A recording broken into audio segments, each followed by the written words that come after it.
বদলাইছে না তো?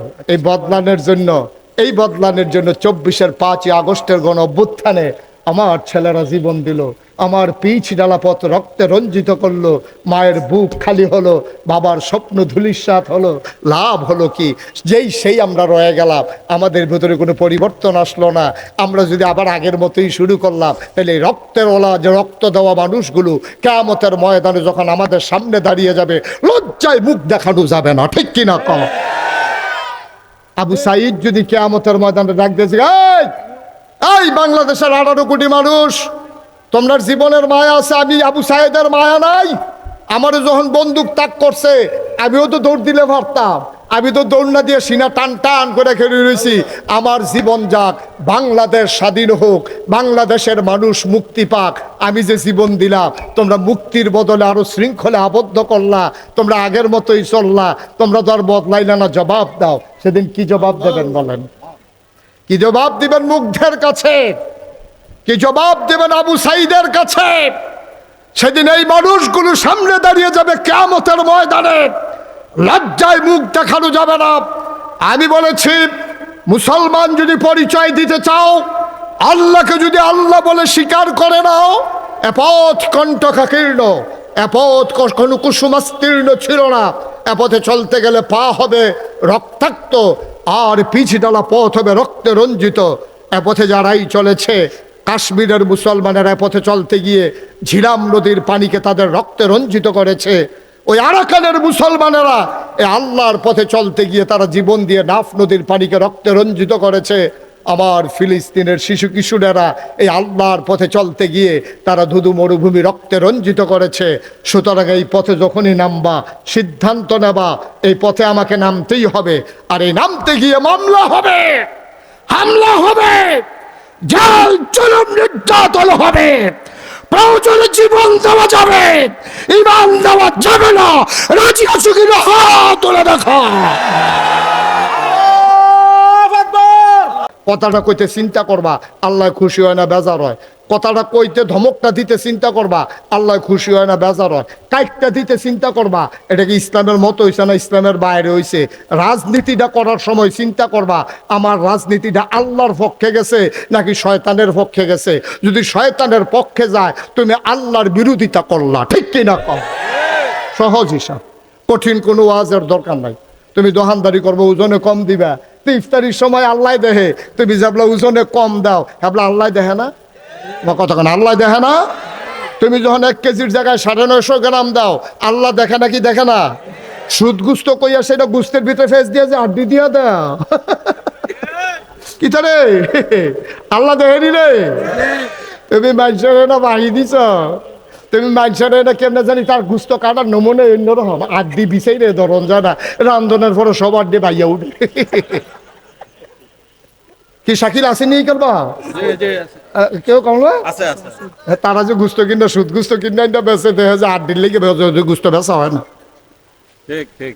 কাস্টমারে কয় 2টা সুদ গুস্তের টুকরা দিবেন, 2 টুকরার ভিতরে 2টা যদি 8 দিয়ে বইয়া থাকে, তো আমরা খায়াম কিতা? কথা তো ঠিক। এবারে তো সুদ গুস্ত কিনা 4 দিয়ে এলো করতে, ওই যে তেমনি ফ্যাস দিয়ে ভিতরে বইটা কি 4 দিটা, তাহলে এই জায়গাটা আল্লাহ দেখেনিও। আপনি যখন লাল ঠেলতে ঠেলতে আরেকবার ক্ষেত ঢুকালেন, আল্লাহ দেখেনি। আপনি ক্ষেত কিনছেন 1 ঘন্টা, 1 ঘন্টার সীমানের ভিতরে গেছে ফালাবো আইছেন, আল্লাহ দেখেনি। কি কারবার কি? কারবার কি? রোজার মাসে এত ডরাইলেন, একটা সেকেন্ড আগে খাইলেন না, অফিসটা গিয়ে দিয়ে আপনি কোন যা দেওয়ানের দিয়ালেন, রোজা রাখছি নামাজ পড়া কিতা দিত? আপনার কি দিত? সরকারের বেতন দেন আপনারে না দান, ওইতো দরকারে সীমানা ফাড়ি গেছেন গা। রোজা রাখা বেড়াই আপনি ঘুষের লেগে আতফাইতে রাখে, যা দিবেন দিয়ালেন, নামাজের টাইম যায়। এটি কি সুবাইয়া বুটবুটি চলাইলে আইমস বইটি? এ পথে চলতে গেলে এমনই পথ, এই পথের ভিতরে শান্তি পাবা না, শান্তি পাবো ওই জান্নাতে গিয়া, ঠিক কিনা কর? শান্তি জান্নাতে, এখানে শান্তি খুঁজে লাভ নাই। কোনো মতে পার হয়ে যাও, পার হয়ে যাও। ওই জান্নাতের দরজায় হুর গেলমানেরা দাঁড়িয়ে আছে তোমার অপেক্ষায়, তোমাকে ডাকছে আহলেন সাহলেন মারহাবা, মোস্ট ওয়েলকাম, আমাদের ভুবনে আপনাকে স্বাগতম।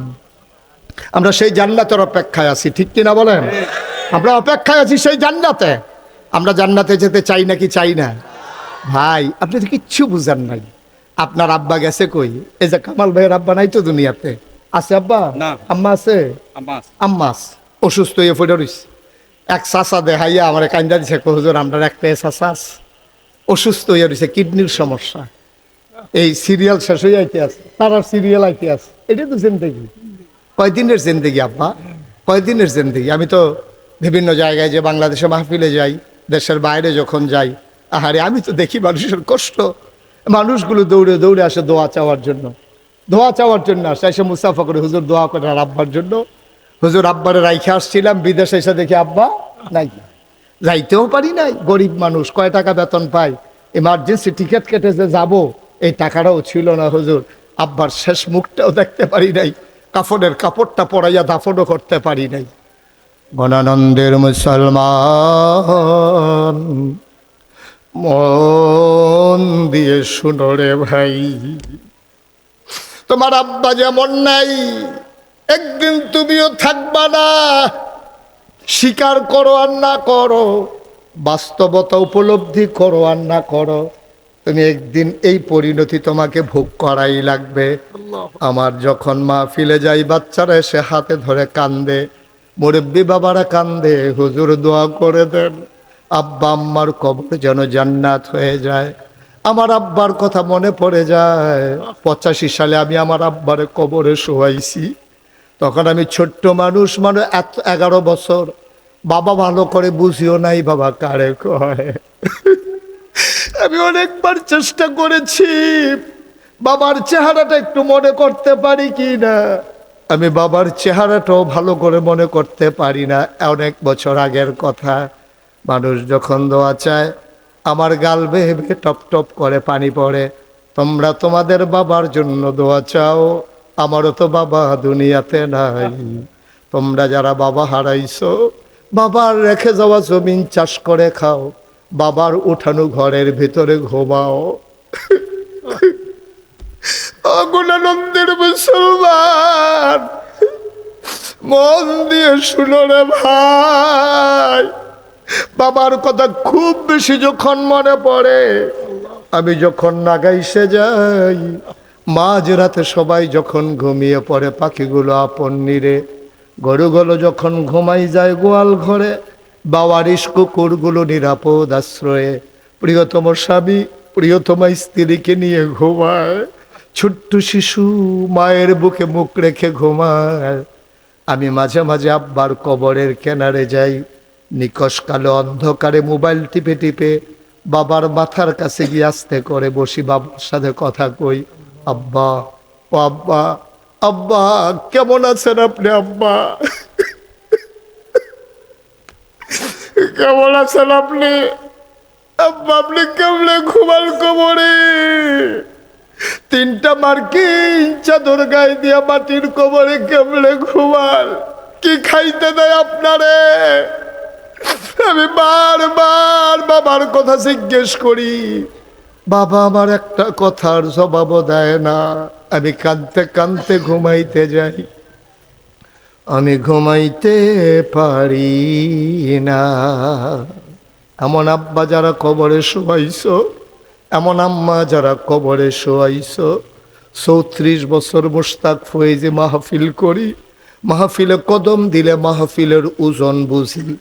আজকে তোমাদের মাহফিলে কদম দিয়া এই মন সাক্ষী দিয়েছে, তোমাদের মাহফিল আমার আল্লাহ কবুল করে নিয়েছে।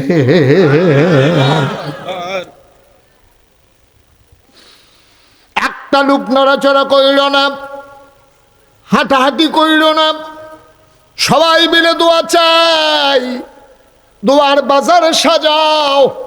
তোমার সন্তান আছে বক্তব্য দাও,